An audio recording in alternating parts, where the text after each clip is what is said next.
Hello and welcome back to my channel. I'm in the woods again as usual, but this time much farther in the woods. I'm out of the city for the week and it feels so good, out of the stimulation of all the towers and all the Wi-Fi and all the stimulation that comes with the city. And I've been spending a lot of time literally being in my own energy, singing and just reading, or literally just staring at the ceiling and doing nothing, and feeling the importance of literally just being. When we just be and we aren't plugged in to technology all the time, and we just be present in our reality, and we step away from the noise and the distractions of the world and all the ways that we tend to distract ourselves to keep ourselves busy, and we just give ourselves time to just be. It's a really slippery, slanted path. Almost just fell. Caught my pants on this, but that's the pathway. Very slippery. Bit of a deep slope to the water. Anyways, when we allow ourselves to just be, we are allowing all of the answers and the knowings that we have been searching for to arise. It's like stilling the waters. When we are still and we are present, all of the answers that we've been striving for or efforting to find, they just come up to the surface. They just float to the surface, and we have access to everything that we've been looking for. It's there. It's always there. We just have to be still. We have to be present. We have to create space for it to come to the surface. And how we do that is, unplug from technology. Let yourself just be, to do nothing. Even like when you're reading a book, you are submerging yourself in a different reality. You're not really present in your current reality. You're present, but your energy is like in this other world, whatever dimension or whatever that you're reading, that whatever book that is, you're in their world. You're in the writer's world. You're not in your own world, which is beautiful. But when you're looking for answers, sometimes the best way is to just be present in your own world and let things float and rise to the surface. So this is your reminder to do that, as reality lately is getting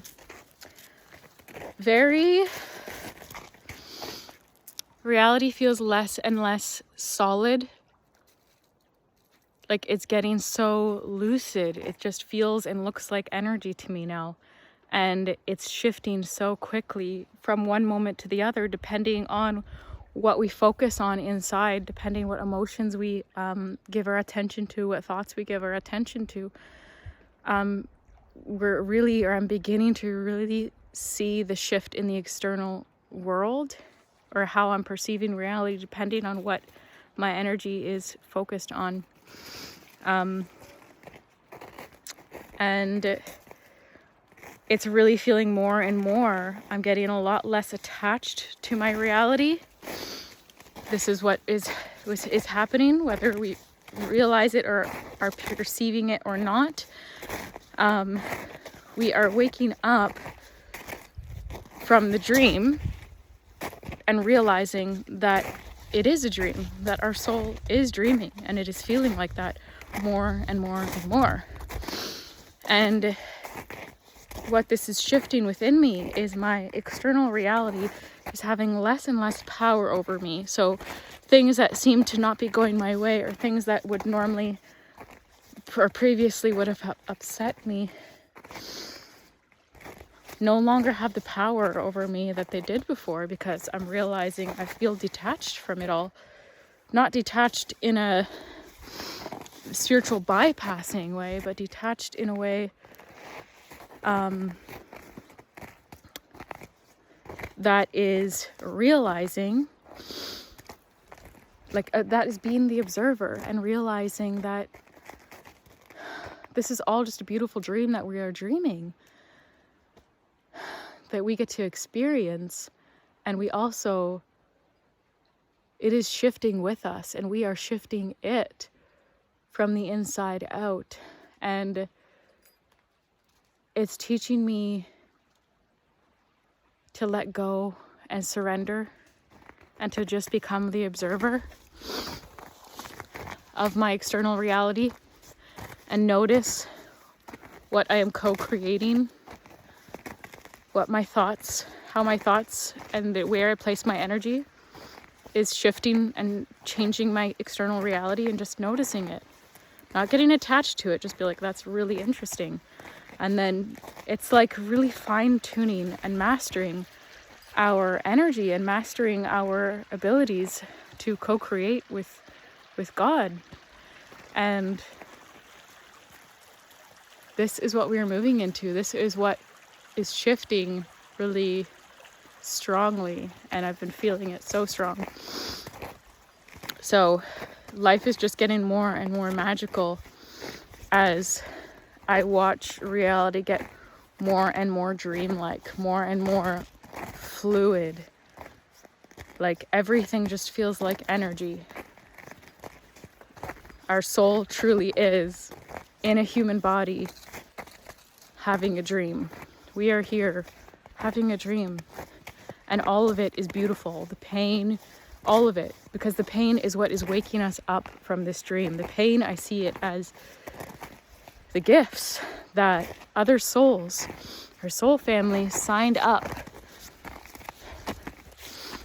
had these contracts and signed up to inflict certain pain and certain experiences and create certain experiences that we needed to experience to expand, to grow, and to prick us awake. The pain to me, or how it shifted for me this summer, as I saw pain, was like someone pinching you awake. The pain is the catalyst for our awakening from this dream, to awaken within the dream. It's kind of like that movie Inception, where we are dreaming, and we've been dreaming for a really long time, but now we are becoming aware that we are dreaming. And when we become aware that we are dreaming, and we remember who we are, that we are powerful creators, that we are one with God,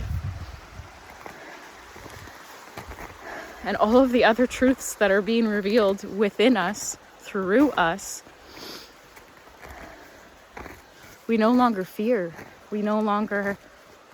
Nothing has power over us anymore. And we begin to co-create heaven on earth. God works with us and through us as we awaken and remember who we are and what we are here to do, to create heaven on earth. It is being birthed through us. It is already available. We are just moving through the energies on our way there. And there's not even really anything we need to do. It's not about doing. It's literally just about being and allowing this to emerge through us. We don't have to do anything. We just be present with what is. And if the present is asking you to look at things within yourself or feel things, you feel it. That is your inner work, is just being present with the people that are in your current reality and at each moment of every day, and feeling it all with a sense of observation and detachment, knowing that it is not you, to let go of the stories that your mind tries to tell you when you're moving through these emotions, and allow them to just float to the surface and move through you. It's all just energy. You are energy. Everything around you is energy. Think of this dream, reality like a dream, and everything in your reality that seems physical is just a projection, is just it's pure energy that is created, that we created, that is being created in every moment. So this helps you not have so much attachment and not have so much... Sorry, I'm a little distracted. This dog is getting really close to the water. Come on. Come on. I don't want her to fall in because it's kind of fast moving still and it's really cold. Anyways, I got a little distracted there watching the dog. But yeah, so just don't get so attached to what is happening in your world, in your reality. Become the observer of your reality and detach from the stories. Detach from the stories because they are just keeping you stuck and tied to old timelines and old stories, looping and looping in fear, looping in suffering. And none of it's real. We're creating it all. So what do you want to create? And focus on what you want to create, not what you don't want in your life. Focus on what you want more of. Focus on the type of reality you'd like to exist in and what you want to assist with the shift that's happening in this world, and how can you play your part in assisting in that.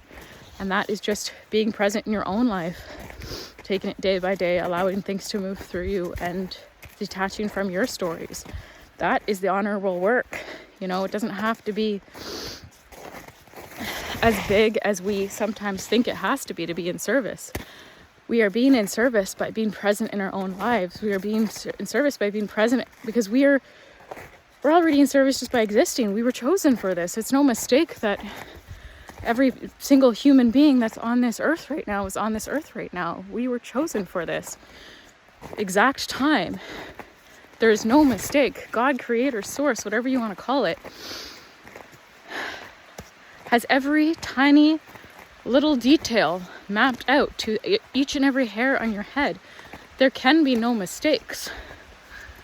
And is all being orchestrated for you, through you. And you just have to be present. That's it. Be present. Stop chasing to heal these stories. Learn how to let them go instead. You don't need to keep diving into them and reliving them. And enjoy your life. Remember what it feels like to be alive. To live. What I've been realizing lately is I don't know if I ever knew how to live. Like to actually just live my life. To just be and live. I was so focused on surviving my entire life because I had all of these stories of trauma and pain that were dictating my life that I was literally just in fight or flight my entire life. Chasing the next healing and the next healing, trying to set myself free from all of the pain that I was carrying. And I never really lived.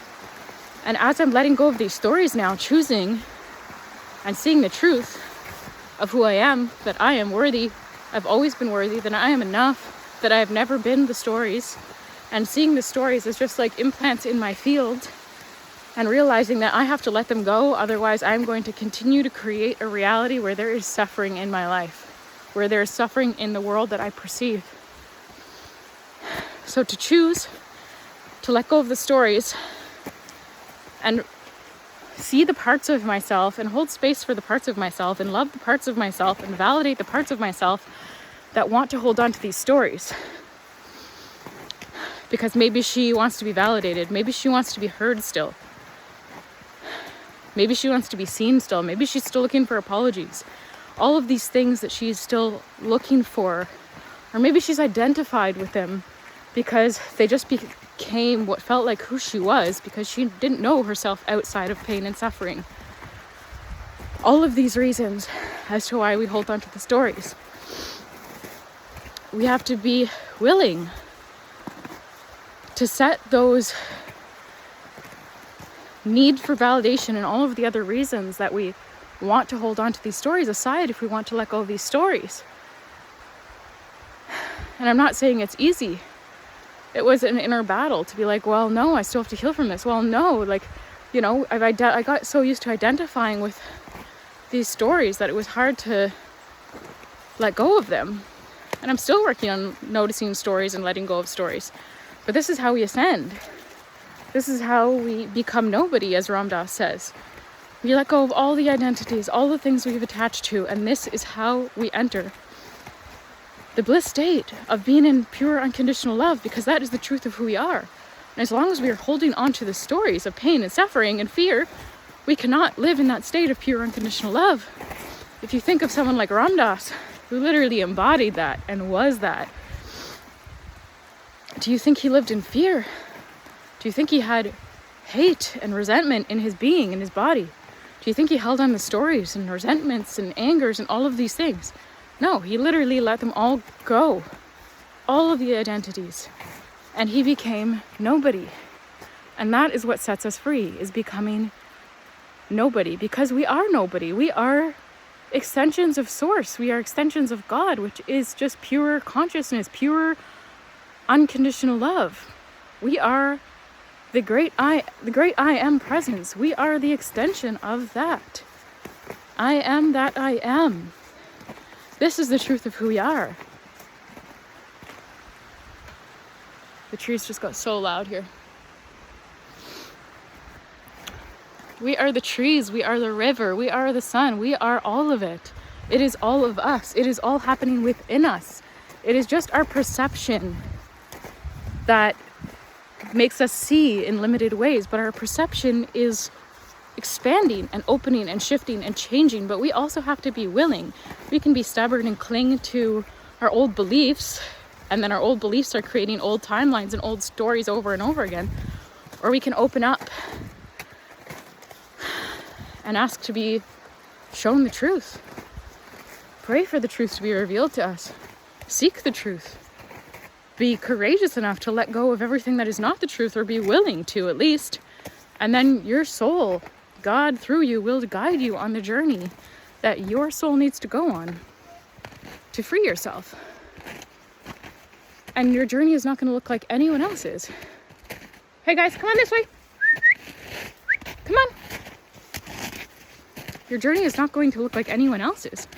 So don't judge anyone else's journey, because it's all perfectly divine. Every single detail is like beyond perfectly orchestrated. And I'm reminded of that every day as I see the details of my life unfold without my planning, and how the people that I meet and the experiences that I have are literally beyond perfect for experiences that I need to have to continue to up level, to continue to see the truth, to continue to set my soul free, which is seeing the stories within myself that I still hold, so that I can let them go.